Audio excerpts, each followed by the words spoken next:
Hola, ahora sí. Estaba apagado el asunto. Bueno, hermanos, el tiempo apremia. Vamos a abrir la palabra de Dios.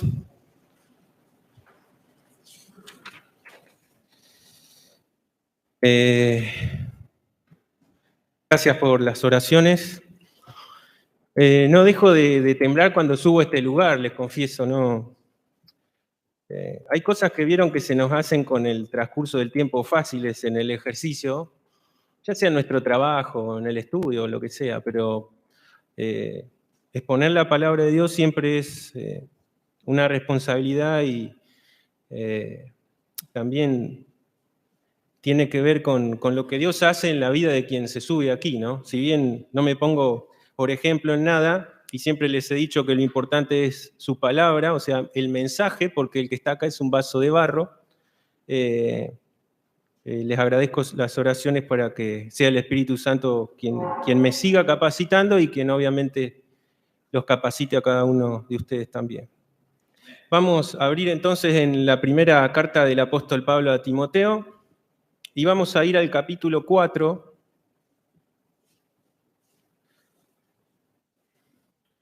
Es un capítulo bastante cargado de información, de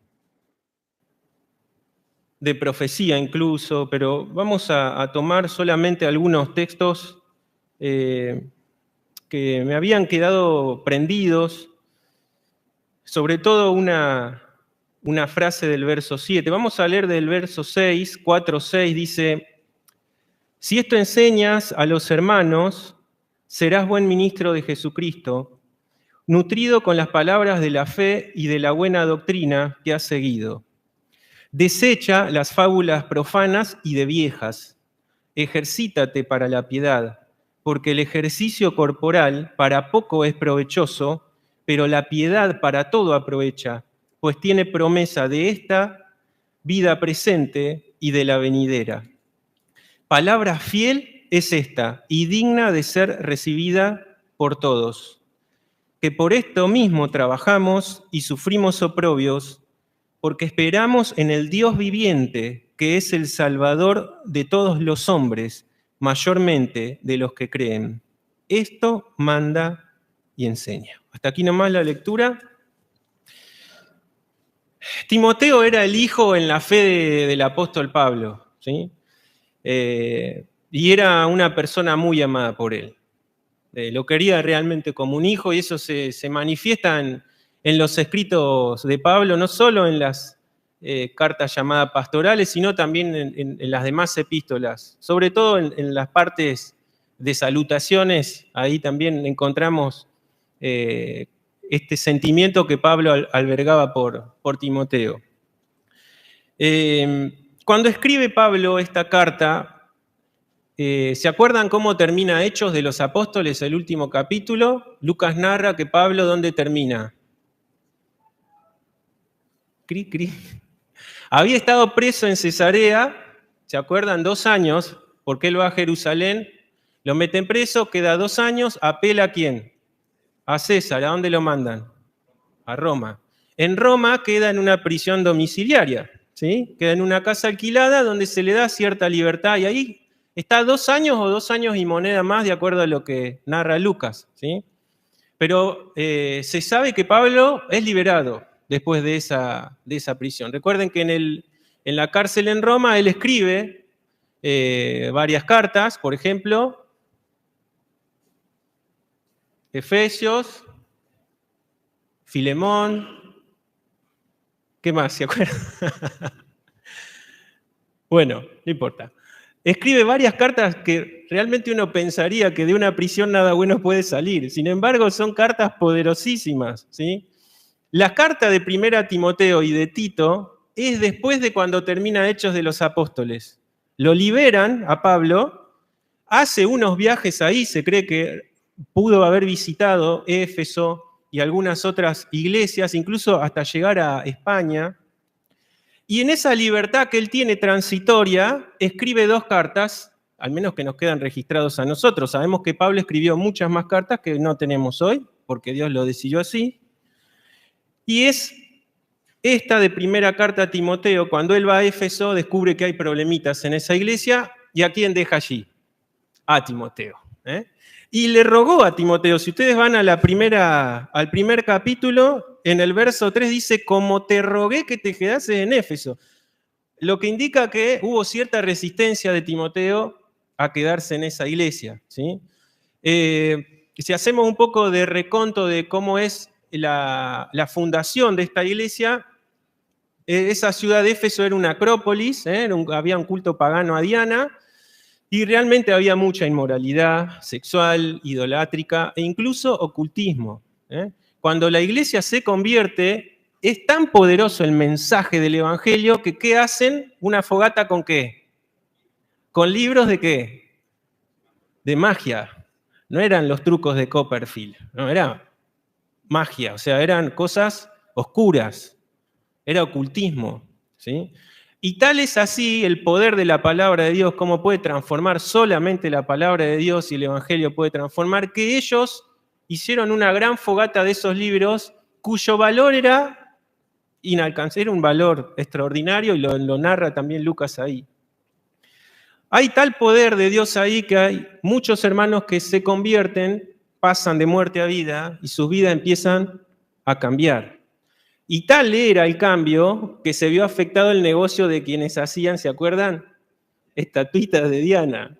Fíjense cómo fue de poderosa la palabra de Dios que se afectó el negocio de aquellos. Y si la religión cristiana, entre comillas, hubiese tenido alguna imagen, ellos hubiesen mutado. El capitalismo es así. Hoy lo que da plata se hace y hay ingenio para todo.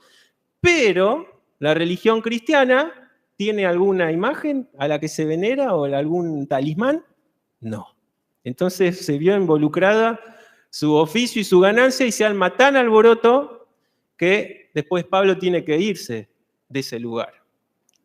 Pero estas cosas quedaron prendidas también en esa sociedad y en esa cultura, y sin duda la iglesia también sufría por estas cosas por las que estaba rodeada, y hábitos o malos hábitos que habían quedado también en ciertos hermanos, y se levantan además tergiversaciones de la doctrina enseñada a Timoteo y enseñada a los hermanos. Entonces Pablo le ruega a Timoteo, quédate acá, haceme la segunda, le dijo, porque yo tengo que seguir viajando y después voy a volver, ¿no? Y queda Timoteo ahí. La segunda carta de Timoteo ya se escribe desde ¿dónde? Nuevamente de la prisión en Roma, pero ya sin libertad. ¿Sí? Ahí se había desencadenado la gran persecución de Nerón, que se produce después del 64 después de Cristo, cuando se incendia Roma, y Nerón le echa la culpa ¿a quién? A los cristianos. Y entonces hay gran persecución, torturas, muertes, y Pablo ya, él le dice en su segunda carta, el tenor de la segunda carta a Timoteo es distinto, y yo ya estoy para ser sacrificado, dice, ¿no? Y fue así, Pablo muere después por manos de Nerón, cerca entre el 66 y el 67 después de Cristo. Y entonces, luego de esta breve introducción, leímos esta porción acá, ¿no? Timoteo tenía una gran responsabilidad, primero porque tenía que hacer frente a lo que se denomina apostasía, que era nada más ni nada menos que alterar el mensaje del Evangelio, y como dice ahí el verso 4, el 4.2 dice, por la hipocresía de mentirosos que teniendo que cauterizada la conciencia, dicen. Bueno, prohibirán casarse, mandarán abstenerse de alimentos que Dios creó, etcétera, etcétera. Y él dice, en el verso 1, dice, fíjense, dice, algunos apostatarán de la fe, escuchando a quiénes, espíritus engañadores y a doctrinas de demonios. O sea que no era que eran condimentos del Evangelio, por así decirlo. No, esto era algo más oscuro. Y si bien nosotros vemos y conocemos que a lo largo de la historia, tristemente, hoy todavía hay una religión oficial que prohíbe a sus clérigos casarse, y prohíbe comer ciertos alimentos en ciertas fiestas, como es Pascua, por ejemplo, también hay otras sectas pseudo-cristianas que lo hacen. Algunas obligan a guardar ciertos días, como el día sábado, prohíben comer ciertos alimentos. ¿Y qué dice acá? Mandarán a abstenerse de alimentos que Dios creó para que con acción de gracias participen de ellos, ¿quiénes? los creyentes y los que han conocido la verdad, porque todo lo que Dios creó es bueno y nada es de desecharse si se toma ¿con qué? Con acción de gracias, porque por la palabra de Dios y por la oración es santificado. Todo lo que Dios creó es bueno. ¿A qué se refiere? Al matrimonio y a los alimentos. ¿Sí? Entonces, ¿por qué le dice esto a Timoteo acá? Porque ya había personas que estaban metiendo esto en la iglesia. No significa que nosotros tenemos que abstenernos de alimentos por cuestiones de salud. Eso es otra cosa distinta. No es esto acá. Lo que estos hermanos querían decir es que vos ibas a ser más santo si te abstenías de o si evitabas el matrimonio, por ejemplo. Y veneraban el celibato. ¿Sí? Esto es antes incluso de que se instituya en la religión católica. Mucho antes esto también se propiciaba. Pero entonces, fíjense que el título del mensaje que yo le puse es Ejercítate para la piedad. Y cuando nosotros vemos ese término piedad, que realmente, si yo les pregunto, defínanme piedad, posiblemente den una idea a todos, pero es difícil definir esa palabra porque involucra muchas cosas. La palabra piedad solamente la utiliza exclusivamente casi Pablo y solamente sus epístolas pastorales. No la van a ver en otras. La van a ver en Timoteo, en Tito y ahí en Segunda de Timoteo. Y el otro que la utiliza es Pedro. La utiliza una vez en un discurso que se menciona en Hechos y después en Primera y Segunda de Pedro. Pero el que más la utiliza de todos es Pablo. ¿Qué es la piedad? ¿A qué se refiere con piedad? Bueno, nosotros tenemos por personas a veces, ten piedad de, es como ten misericordia, ¿no? Pero no es esta la expresión que se utiliza para la palabra piedad. Hay dos definiciones que yo copié, hay muchas, pero hay dos que me gustaron. Una es la que dice John MacArthur, dice, la piedad se refiere a mantener la actitud y la conducta correctas ante Dios en todas las cosas. Es el requisito previo de cuyo cumplimiento dependen todos los ministerios eficaces. ¿Qué significa? Que no puede haber ministerios eficaces si el requisito previo no se da. ¿Cuál es el requisito previo? La piedad. Y hay otra definición más corta que a mí me gustó, que es de Calvino, ahí en ese libro famoso que él tiene, que se llama Institución de la Religión Cristiana. Él dice así: llamo piedad a una reverencia unida al amor de Dios que el conocimiento de Dios produce. Lo repito, dice, llamo piedad a una reverencia unida al amor de Dios que el conocimiento de Dios produce. Y me gusta esta definición porque hay muchas cosas que son apariencia de piedad. El fariseísmo es una apariencia de piedad. La apariencia de piedad aún está también en lo que nosotros vemos exteriormente que aparenta ser piadoso, pero que en la práctica, en la vida, en el transitar, se niega con los hechos. Y esto no es solo de la época esta de Timoteo y de Pablo, esto también es al presente. Ahora, una persona que no tiene a Cristo, ¿puede ser piadosa? ¿Puede ejercitarse en la piedad?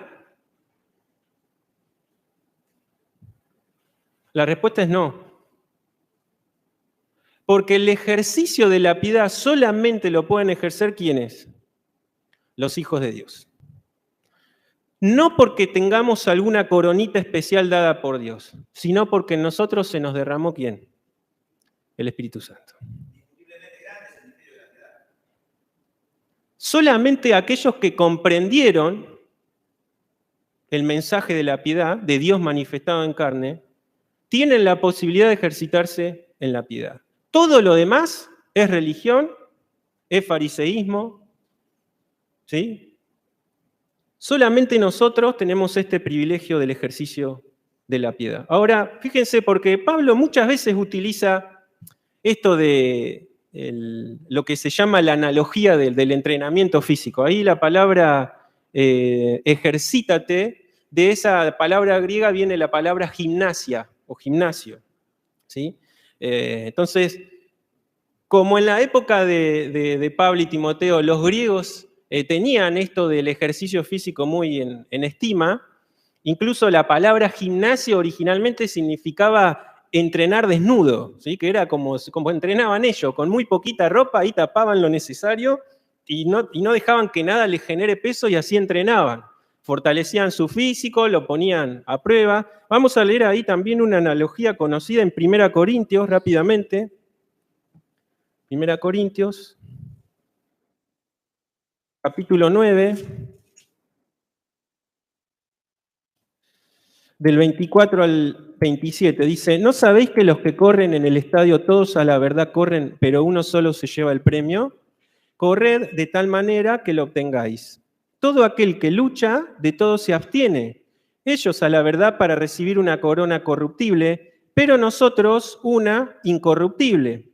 Así que yo de esta manera corro, no como a la aventura. De esta manera peleo, no como quien golpea al aire, sino que golpeo mi cuerpo y lo pongo en servidumbre, no sea que habiendo sido heraldo para otros, yo mismo venga a ser eliminado. Fíjense cómo ahí también Pablo utiliza esta analogía del atletismo, ¿sí? Del atleta. Ahora, ¿qué significa ejercitarse en la piedad? ¿No? Pues ya vimos lo que es la definición de piedad, pero ¿cómo uno se ejercita en la piedad? ¿Qué es esto de ejercítate en la piedad? ¿Qué le dice a Timoteo? Si hacemos la analogía con el entrenamiento con el atleta, hay algo principal, es la alimentación. ¿Sí? Y nosotros leímos ahí en el verso 6 y 7 dos cosas con respecto a la nutrición. El Hijo de Dios, quien se ejercita en la piedad, ¿de qué se debe nutrir? Fíjense, ¿qué dice el 6? Nutrido con las palabras de ¿qué? De la fe y de la buena doctrina que ha seguido, le dice. Esta palabra nutrido está en presente continuo, o sea, nutriéndose continuamente, eso significa.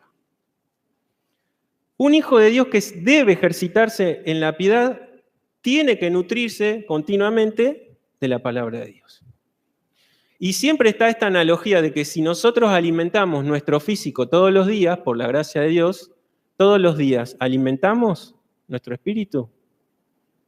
Nos nutrimos todos los días de su palabra, meditamos en su palabra, aprendemos, la estudiamos. O solo tomamos un pequeño desayuno a la mañana y con eso tiramos. La debilidad espiritual que un cristiano tiene a lo largo de su vida es mayormente por falta de nutrición, al igual que pasa con nuestro cuerpo físico. Si nosotros dejamos de comer, no vamos a durar mucho en perder las fuerzas, después perdemos el sentido y después ya nos enfermamos y nos morimos.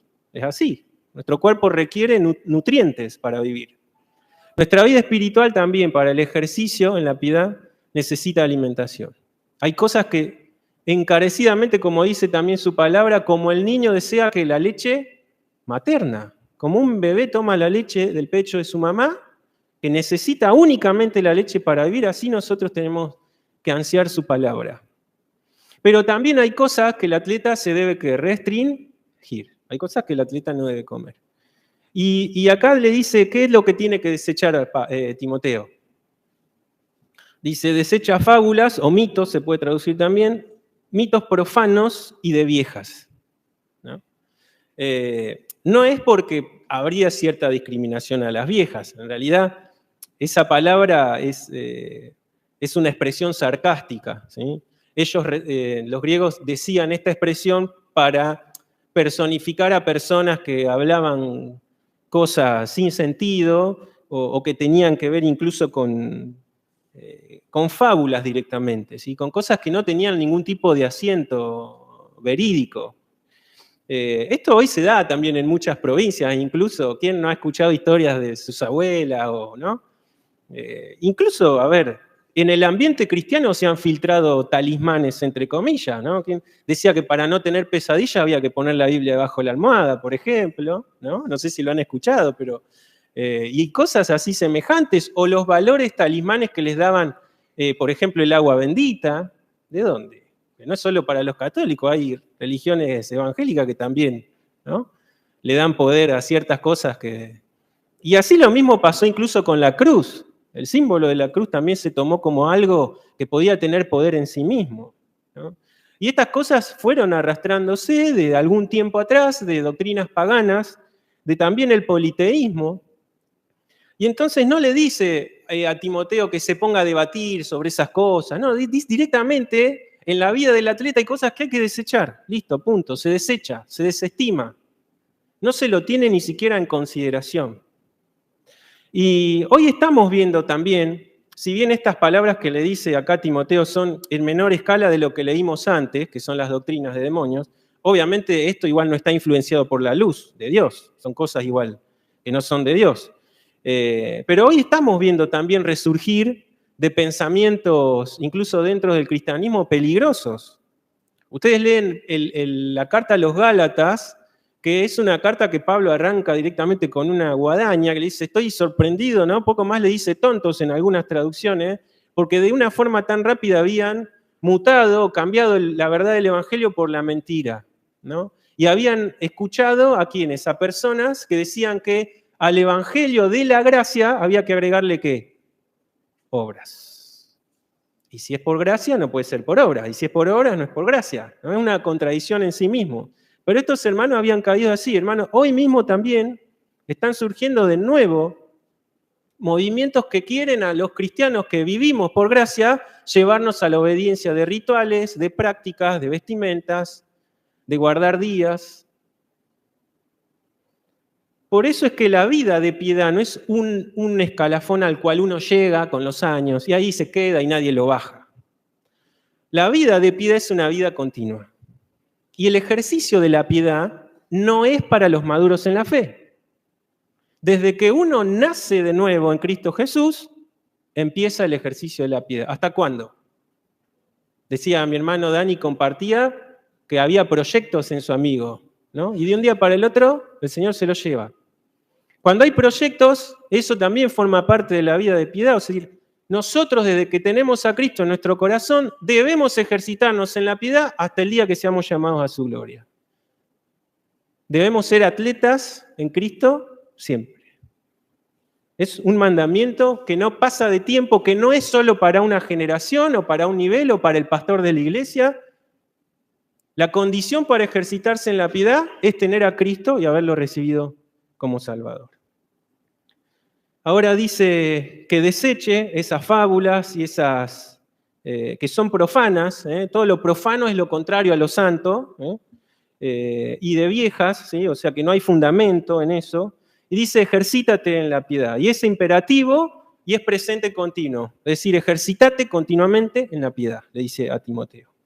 Y ahora él dice por qué hay una diferencia entre lo físico y el ejercicio de la piedad. Dice, porque el ejercicio corporal, dice, para nada aprovecha. ¿Dice así? Dice para poco, ¿sí? Para poco aprovecha o para poco es provechoso. Pero la piedad, ¿para qué? Para todo. Dice, pues tiene promesa de esta vida presente y de la venidera. Ahora, fíjense que no desestima Pablo el ejercicio corporal, ¿sí? Piensen igual que está hablando del atletismo en sí. No está hablando de que, bueno, tengo que salir a caminar porque el médico me dijo. No se refiere a eso, ¿sí? Refiere a lo que uno puede hacer con el cuerpo, tener una actividad física, tiene cierto provecho. Pero dice ahora la piedad es para todo. Lo que es todo no es solamente en el tiempo presente, que lo que sería la actividad física, que duraría un tiempo, porque llega unos años que ya uno no puede hacer lo que hacía antes, ¿verdad? No es solo para un tiempo presente y un tiempo futuro, que dice la piedad, también involucra un beneficio para el cuerpo. La vida de piedad en el cristiano no solo es favorable para nuestra parte espiritual, también lo es para nuestro físico. Ahora, la pregunta sería, ¿cómo se hace realidad tangible eso que estoy esbozando? Y bueno, y a ustedes se les vendrá a la mente versículos como, por ejemplo, nuestro cuerpo, que es templo ¿de qué? Y dice que no había que embriagarse, sino ser llenos ¿de qué? El buscar la llenura del Espíritu en nuestra vida es un ejercicio de la piedad. Y resulta siempre en beneficios del cuerpo. Cuando uno lleva la vida de piedad al extremo que Dios pide llevarlo, que es mirando a Jesús sobre todas las cosas, siempre va a haber un beneficio también físico. Porque el hombre piadoso considera su cuerpo como templo del Espíritu y entonces no deja su cuerpo a la deriva. De algo hay que morir. Una frase bien escuchada. El cristiano piadoso cuida también su cuerpo porque es templo del Espíritu. Y aunque esa palabra del cuerpo y de cuidar el cuerpo está en un contexto de fornicación, también tiene que ver con todo lo que hacemos a nuestro cuerpo que puede afectar al templo del Espíritu. Por ejemplo, los vicios, el alcoholismo, el tabaquismo y todos los ismos que ustedes puedan ver, la gula. Fíjense cómo nosotros ahora, escarbando un poco más, nos damos cuenta cuánto valor tiene para Dios nuestro cuerpo también y nuestro ser. Porque si yo tengo diabetes o hipotiroidismo, lo que sea, y me dejo estar, ¿qué va a pasar con mi cuerpo? O mi salud psíquica. Por eso es que la persona, el Hijo de Dios que se ejercita en la piedad, no solo se ejercita para el espíritu, sino para cuidar lo que Dios ama, que es también nuestro cuerpo. Porque si Dios no amara nuestro cuerpo, no tomaría de nuestro cuerpo para formar un cuerpo celestial. ¿Qué era lo que andaba en este tiempo pululando? El cuerpo no vale, es materia, la materia no vale, y entonces con la materia podés hacer lo que antoje, porque no. Dios ama todo nuestro ser, tu parte espiritual, tu alma y tu cuerpo. Por eso es que la vida piadosa también es una vida de cuidado del cuerpo. Y eso nosotros tenemos que tenerlo en cuenta. Por eso la piedad para todo aprovecha. Porque tiene injerencia en lo presente, en la eternidad, en lo espiritual y también en nuestro cuerpo. Pero aún trasciende lo personal. También involucra a quien tengo a mi lado. Porque cuando nosotros vemos todas las ordenanzas cristianas, nosotros no cumplimos la ley de Moisés, cumplimos la ley de Cristo, y en esa ley de Cristo, por ejemplo, se dice tolérense unos a otros, perdónense. La credencial de la iglesia de Cristo, ¿cuál es? ¿Qué dijo Jesús? En esto conocerán. Credencial, ¿cuál es? Que se iban a amar unos a otros. Es decir, que la vida de piedad ahora no solo es beneficio de mi relación con Dios, de mi cuerpo, sino de mi relación con mi prójimo. Por eso es que la iglesia dice su palabra que es columna y baluarte ¿de qué? De la verdad. La palabra baluarte puede ser cimiento también. Y Dios lo quiso así. ¿Y quiénes forman parte de la iglesia? Vos y yo. Y cuando la iglesia y sus integrantes buscamos cada vez más la vida y el ejercicio de la piedad, esa columna y ese baluarte o ese sostén tienen trascendencia no solo acá, sino ¿hacia dónde? Hacia afuera y hacia la eternidad. Por eso esta es la última reunión del año de oración y de ministerio. Y el Señor, cuando me dejó clavado esto, ejercítate en la piedad, me pone a pensar cuánto me ejercité este año, cuánto me alimenté este año, y me pone un desafío. Ejercítate mejor para el 2023, ¿no? Alimentate mejor, practica, ¿no?, tus músculos de la fe, amá más a tu hermano, toleralo, perdonalo. El crecimiento espiritual no es el conocimiento, no es el saber, es el carácter de Cristo en cada uno de nosotros.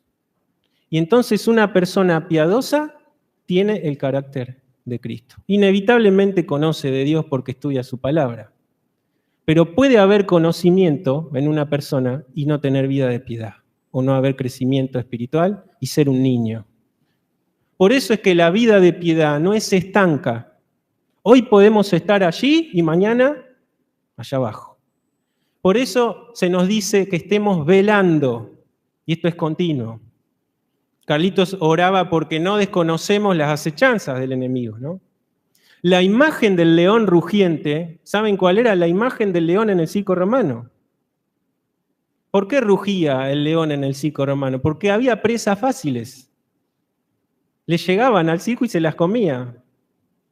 En la naturaleza ningún león ruge para atacar a su presa, todo lo contrario.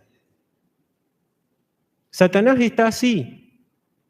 Y hay muchos cristianos que se han debilitado en su fe, que se han apartado de la iglesia, Porque Satanás está rugiendo desde los canales de televisión, ruge desde las escuelas con doctrinas y filosofías totalmente satánicas, ruge a nuestros niños, le ruge a ustedes adolescentes, le ruge a la familia. ¿Cuántas familias destruidas? La otra vez escuchaba los divorcios que se generaron en la cuarentena. Claro, cuando trabajaban se toleraban porque no se veían, pero cuando los metieron adentro, ahí te quiero ver, ¿no? ¿Y esto se creen que es solamente de los que no tienen a Cristo? Esto pasa también dentro de las iglesias. Por eso el imperativo a Timoteo, ejercítate. Todo el tiempo ejercítate en la piedad. El verso 9 dice, palabra fiel es esta y digna de ser recibida por los líderes. ¿Dice eso? Por todos. Porque sí es cierto que Pablo aconsejaba a Timoteo, pero la carta, el fin último era la iglesia en Éfeso. Éfeso recibe 4 cartas.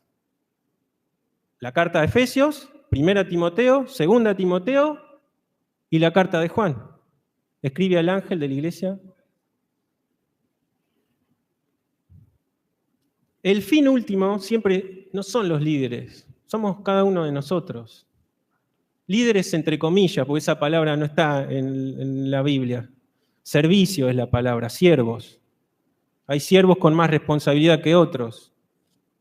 Pero los que están en eminencia, los que Dios puso para guiar la grey, obviamente tienen mucha más responsabilidad. Pero el fin último es para todos los hijos de Dios, para cada uno de nosotros. No importa la edad que tengamos, el ejercicio es para cada uno de nosotros. Dice así, el 10, que por esto mismo trabajamos y sufrimos oprobios.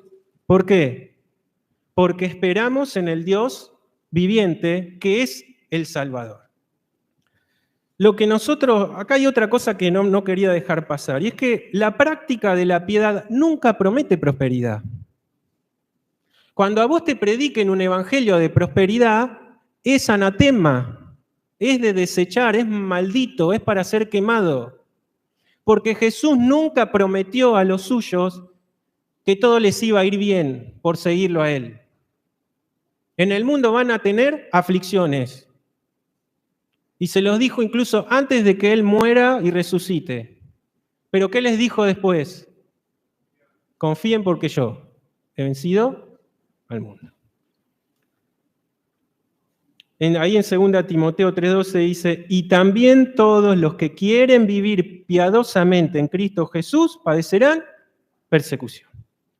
Y esto lo hemos visto a lo largo de toda la historia del cristianismo.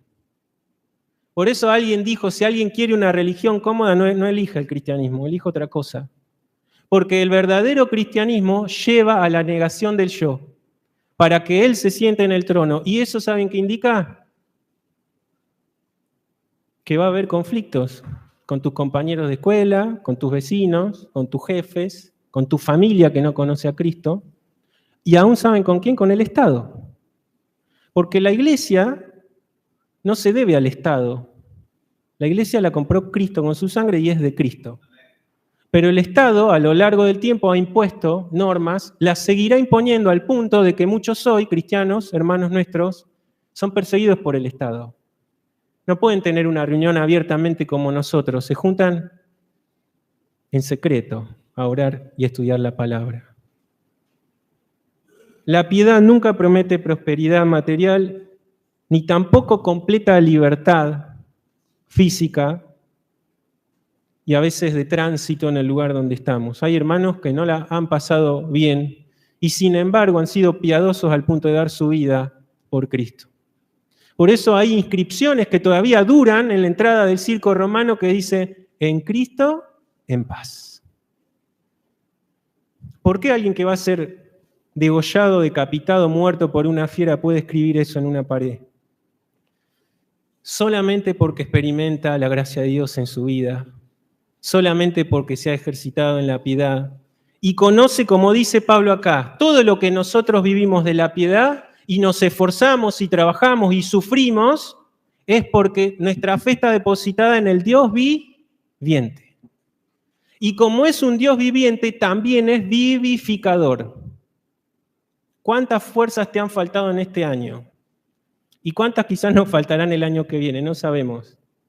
Pero si nuestra fe, nuestra ancla segura, nuestro cimiento está en ese Dios que puede vivificarnos, Él nos va a dar fuerzas y nos va a renovar como el águila. Y podremos volar alto. Dice, es el Salvador de todos los hombres, mayormente de quienes, de los que creen. Es cierto, la misericordia de Dios es hoy para todos. Como dice también su palabra, el sol y la lluvia salen sobre buenos y sobre malos, y la gracia de Dios y la misericordia se sigue extendiendo hoy. La puerta del arca todavía está abierta, todavía Dios no cerró esa puerta y hay salvación para todo aquel que cree. Pero la eficacia de la salvación está solamente en aquellos que tienen a Cristo en su corazón. Por eso dice mayormente o excelentemente en los que hemos creído. Y dice el 11, esto manda y enseña. Porque no se lo tenía que guardar solo Timoteo para él. Él tenía que enseñar esto también a la iglesia allí presente. Y esto también que me tocó a mí en lo personal, no solo como una recapitulación de lo que ha sido este año para mí, de quizás mis falencias, mis errores y todas mis faltas con respecto a este ejercicio de la piedad, sino también como un desafío. Y que pueda ser un desafío en cada uno de nosotros, ponernos metas espirituales, ¿no?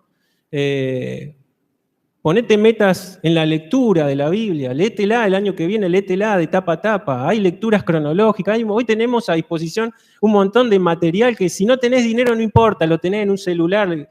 Esto en épocas pasadas no existía. Aprovechemos esto también y generemos el hábito en nosotros de ejercitarnos en la piedad. No es algo que uno llegará en un año a completar la meta, porque esto, como dijimos, es un transitar cristiano.